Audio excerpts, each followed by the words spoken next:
اس لیے کہ لوگوں کو نہیں پتا کہ ان کے کون سے حق پر ڈاکہ ڈالا جا رہا ہے۔ جمہوریت کی جو نرسری ہے وہ بلدیاتی انتخابات ہوتے ہیں، بلدیاتی حکومتیں ہوتی ہیں، یا تعلیمی اداروں میں طلبہ یونینیں ہوتی ہیں، لیکن آپ اس نرسری کے اوپر اٹیک کر دیتے ہیں اور آپ کہتے ہیں کہ ہم اب 10 سال ہو گئے ہیں پنجاب میں بلدیاتی انتخاب نہیں ہوا ہے، اور کروانا چاہتے ہیں۔ ایک تو ٹال مٹول سے کام لیتے ہیں، ایک ایکٹ لاتے ہیں، دوسرا لاتے ہیں، تیسرا لاتے ہیں، اور پھر اگر انہیں مجبوری میں کروانا بھی پڑے دباؤ کے نتیجے میں تو یہ چاہتے ہیں کہ سارے اختیارات اپنے قبضے میں رکھیں اور ایک لولا لنگڑا قسم کا ایک سسٹم ہو اور بس اس سے کام چلایا جائے۔ 7 دسمبر کو انشاءاللہ پورے پنجاب میں بیک وقت بلدیاتی کالے قانون کے خلاف احتجاجی مظاہرے کیے جائیں گے۔ جب ان کی اسٹیبلشمنٹ سے دوستی ہو جاتی ہے تو اسٹیبلشمنٹ زندہ باد ہوتی ہے، جرنیلوں کی تعریف ہوتی ہے، اور جب ان کے اوپر کوئی برا وقت آتا ہے تو اسٹیبلشمنٹ مردہ باد ہو جاتی ہے اور دوسری پارٹی زندہ باد کہنے لگتی ہے۔ لیکن بہرحال میاں نواز شریف صاحب کو سیاست کرتے ہوئے اتنا وقت ہو گیا ہے تو انہیں اس بات کا جواب دینا پڑے گا کہ انہوں نے ووٹ کو کتنی عزت دی ہے۔ وہ بھی مریم نواز،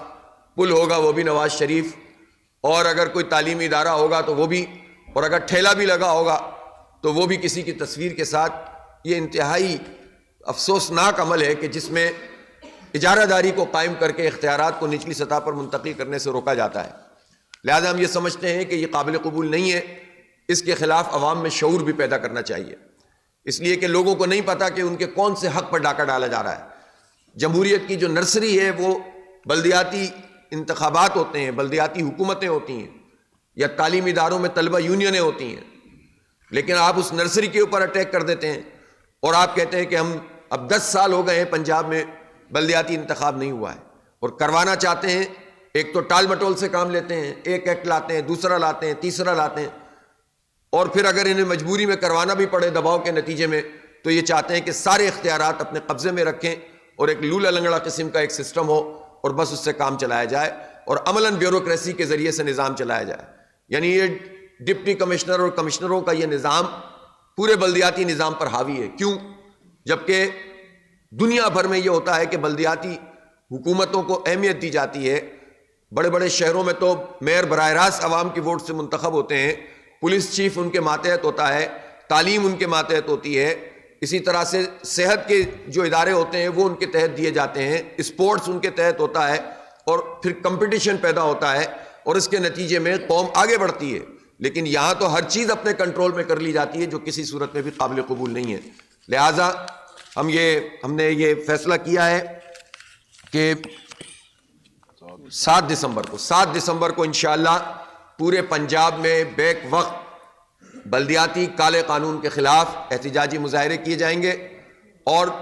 وہیں پر ہم اگلا بھی لائے عمل طے کریں گے۔ میں نے آپ کو بتایا ہے کہ ایک دفعہ پھر دوہرا دیتا ہوں کہ اس تحریک میں ہم عوامی ریفرنڈم کریں گے، اس تحریک میں ہم دستخطی مہم پورے عوام کی لے کر چلیں گے، اس میں ہم سیمینارز کریں گے،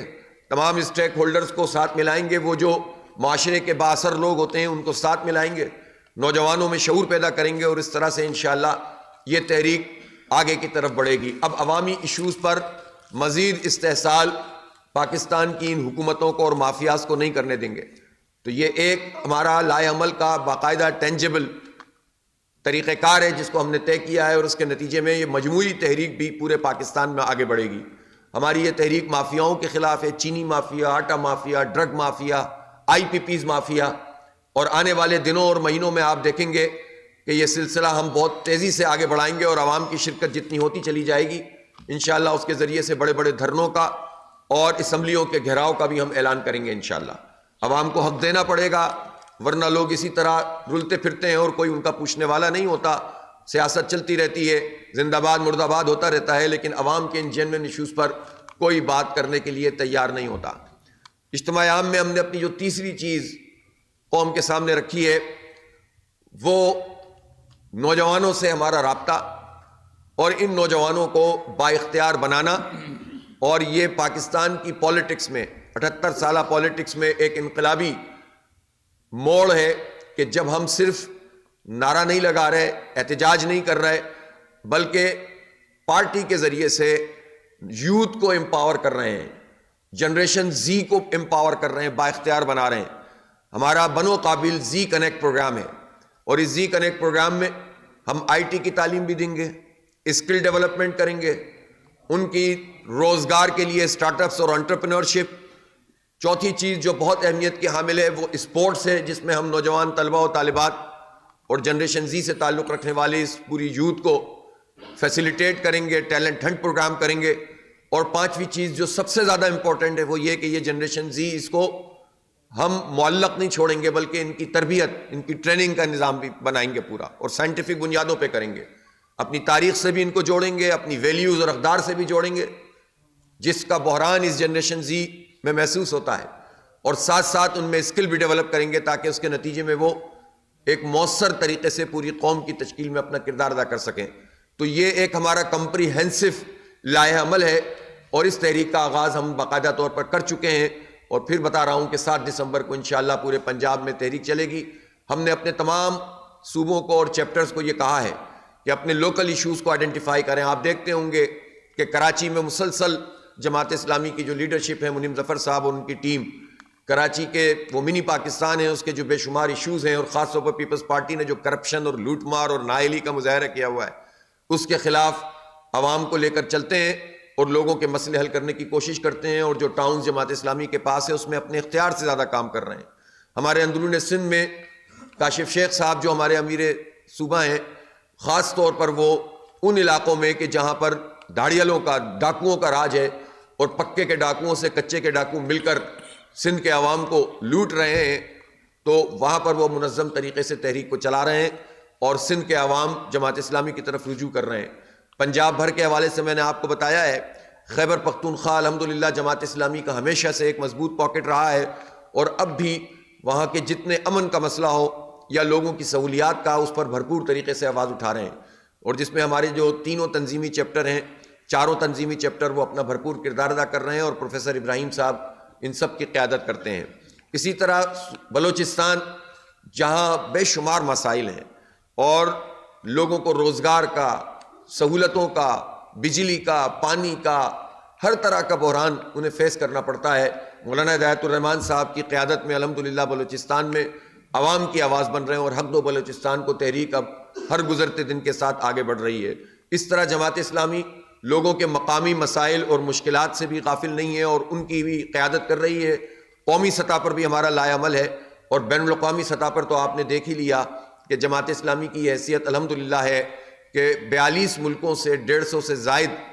افراد تھے کہ جو وفود کی صورت میں یہاں پر آئے، اور پورا ایک عالمی منظرنامہ تھا. اور ہم نے نہ صرف اجتماع عام بلکہ اس کے اگلے دن جو کانفرنس کی ہے اس میں ایک نئے عالمی نظام کی بات کی ہے، اس لیے کہ موجودہ نظام یہ تو انسانیت کو فلاح نہیں پہنچا رہا، اور چند لوگوں کی اجارہ داری کا یہ سسٹم ہے. ایک نیا کالونیلزم ہے جو اس وقت نوآبادیاتی نظام ہے، چند طاقتوں نے قائم کر رکھا ہے. لہٰذا صرف مسلمان اور اسلامی تحریکیں ہی نہیں، غیر مسلم ہیومن رائٹس ورکرز، اور ہم نے دیکھا ہے کہ اس میں انوائرمنٹلسٹ اور جتنے بھی اس طرح کے لوگ ہیں جو اس نظام کے خلاف کچھ کرنا چاہتے ہیں وہ منظم ہو رہے ہیں، اور جماعت اسلامی نے ان کی میزبانی کی ہے. اور یہ فیصلہ ہوا ہے کہ پاکستان میں اس پورے کے پورے نظام کی تبدیلی کی جو تحریک، یہ صرف ہم لوکل سطح پر نہیں، پاکستان میں نہیں، بلکہ پوری دنیا میں ایک عالمی نظام قائم ہونا چاہیے. اس کے لیے ایک رابطہ آفس کا فیصلہ بھی ان موومنٹس نے کیا ہے. انشاءاللہ جماعت اسلامی اس کو پوری طرح سے فیسیلیٹیٹ کرے گی، کوآرڈینیٹ کرے گی، لیڈ کرے گی، اور اس طرح سے یہ ایک گلوبل ویژن کے ساتھ ہم کام کر رہے ہیں. آپ سب لوگوں کی تشریف آوری کا بہت شکریہ.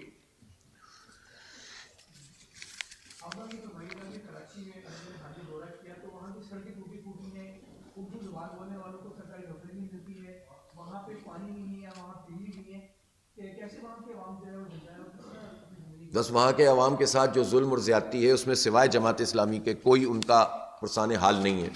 آپ نے دیکھا کئی برس سے جماعت اسلامی مسلسل وہاں پر لوگوں کی ترجمانی بھی کر رہی ہے، اور بلدیاتی انتخاب میں لوگوں نے اسی وجہ سے جماعت اسلامی پر اعتماد کیا. لیکن پیپلز پارٹی نے اسٹیبلشمنٹ کی مدد سے جماعت اسلامی کا میئر نہیں بننے دیا. اب یہ اسٹیبلشمنٹ کے لیے بہت بڑا سوالیہ نشان ہے کہ انہیں چور، ڈاکو، لٹیرے ہی پسند ہیں، اور ایمانداری سے کام کرنے والے اور خدمت کرنے والے انہیں پسند نہیں ہیں. اور اگر عوام کے ووٹ سے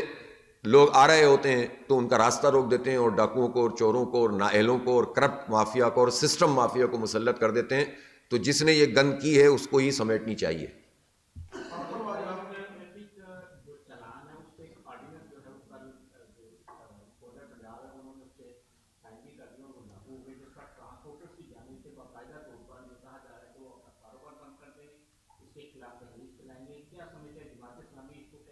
نہیں، چالان پر کسی کو نہ ہمیں سندھ میں اعتراض ہے نہ پنجاب میں اعتراض ہے،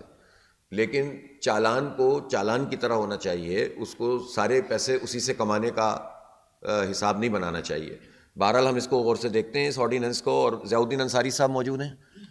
ضیاء الدین انصاری صاحب اس بلدیاتی کالے قانون کے خلاف بھی عدالت میں جا رہے ہیں، اور اس چالان کی بھی تمام تر تفصیلات آپ دیکھ لیجئے، اور اگر اس میں واقعی لوگوں کے عوام کے ساتھ کوئی زیادتی ہے تو انشاءاللہ ہم عوام کی ترجمانی کریں گے۔ اب تو آج آپ نے بہت بڑا اعلان کیا کہ آپ پوری دنیا میں نظام کی تبدیلی کے لیے کام کریں گے۔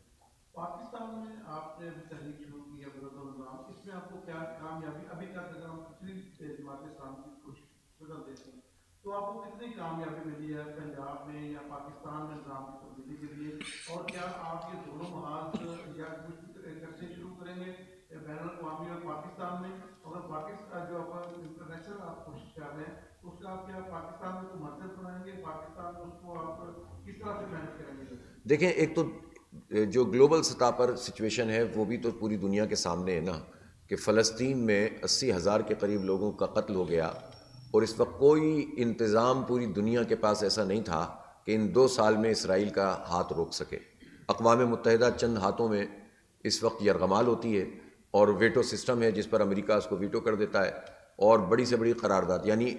جو کورٹ ہے انٹرنیشنل وہ اس کو مجرم قرار دے رہے ہیں نیتن یاہو کو، لیکن ٹرمپ کہتا ہے کہ نیتن یاہو بہت زبردست کام کرتا ہے، اور اس نے مجھ سے اس فلاں فلاں طرح کا اسلحہ مانگا جس کا مجھے پتہ بھی نہیں تھا، اور وہ میں نے اس کو فراہم کیا، اور اس نے اس کا بہت اچھا استعمال کیا۔ یعنی امریکہ کا صدر پوری دنیا کے سامنے یہ کہتا ہے کہ اس نے جو قتل عام اور جینوسائیڈ اور نسل کشی کی ہے اس نے بہت اچھا کام کیا، لیکن بجائے اس کے کہ اس کے خلاف یہ حکومتیں مزاحمت کریں، ہمارے وزیر اعظم صاحب جیسے لوگ چاپلوسی شروع کر دیتے ہیں کہ آپ امن کے بہت بڑے چیمپئن ہیں۔ تو یہ جو غیر منصفانہ نظام ہے جس میں چند قوموں نے پوری دنیا کے 80% وسائل پر 20% آبادی کا قبضہ ہے،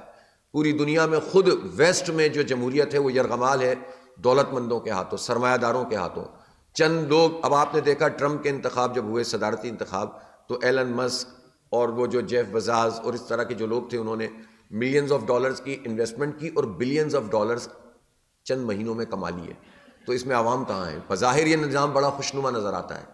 لیکن در حقیقت یہ بھی یرغمال ہے چند ہاتھوں میں۔ اور اسی طرح سے آپ وہ سارے آپ ممالک، یعنی آپ لیٹن امریکہ کو دیکھ لیجئے، برازیل سے ہمارے پاس وفود آئے تھے، آپ نے دیکھا ساؤتھ افریقہ سے لوگ آئے تھے جن پر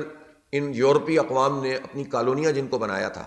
اور ان کو برسوں صدیوں اپنے غلام بنایا تھا، جب ان کو آزادی دینی پڑی تھی جنگ عظیم دوم کے بعد، اس کے بعد بھی سسٹم انہوں نے تبدیل نہیں کیا۔ یہی پاکستان اور سب کانٹیننٹ کے ساتھ ہوا۔ یہ جو ہم بدل دو نظام کی بات کرتے ہیں یہ عالمی تناظر میں بھی ہے اور قومی تناظر میں بھی ہے۔ تو یہ اجارہ داری تو اب بھی انہی طاقتوں کی ہے کہ جو انسانیت کو فلاح نہیں پہنچا سکیں، اس لیے اب ایک غم و غصہ ہے وہ پوری دنیا میں، خاص طور پر یہ جو فلسطین میں لوگوں نے قربانیاں دی ہیں، اس کے بعد تو پوری دنیا میں ان کے ہمدرد پیدا ہو گئے، اور اس قربانی کے نتیجے میں پوری دنیا میں جو ہے نا وہ پیدا ہو گئی ہے، آزادی کی ایک امنگ پیدا ہو گئی ہے، اور مسلم اور غیر مسلم سارے باضمیر انسان اکٹھے ہو رہے ہیں۔ تو ہم لا تعلق نہیں رہ سکتے، اور پوری دنیا کنیکٹڈ ہے، گلوبل ولیج ہے۔ آپ بین الاقوامی معاملات کو قومی معاملات سے جدا نہیں کر سکتے۔ آپ خود پاکستان میں دیکھیں، بدامنی کی جتنی تحریکیں چلتی ہیں اور جتنے اسپلنٹر گروپ چلتے ہیں یہ پراکسیز ہوتی ہیں، اور یہ بین الاقوامی طاقتیں اپنے مقاصد کے لیے ان کو استعمال کرتے ہیں۔ تو اس لیے ہم سمجھتے ہیں کہ یہ بیک وقت یہ سارے کام کرنے کی ضرورت ہے۔ کسی اور پارٹی کا تو نہ یہ ویژن ہے، نہ وہ سوچ سکتے ہیں، نہ وہ کر سکتے ہیں۔ جماعت اسلامی ہی ہے جو گلوبل ویژن رکھتی ہے۔ اور جہاں تک اس کا تعلق ہے کہ کیا کامیابی ملی ہے، یہ کامیابی کم ہے کہ ایک پارٹی پورے پاکستان سے لاکھوں لوگوں کو جمع کرے اور ان کا ایک سلوگن ہو بدل دو نظام، اور اس پر مسلسل گفتگو ہو، مسلسل بات چیت ہو، اور یہ چیز ایشو بنتی چلی جا رہی ہو۔ ہم سمجھتے ہیں یہ پہلی کامیابی ہے کہ شعور کی یہ سطح جو ہے وہ بلند ہو رہی ہے۔ پھر ہماری سرگرمیوں اور مسلسل عمل کے نتیجے میں انشاءاللہ نوجوانوں سے جو ہمارا اشتراک ہوگا وہ نظام کی تبدیلی پر منتج ہوگا انشاءاللہ۔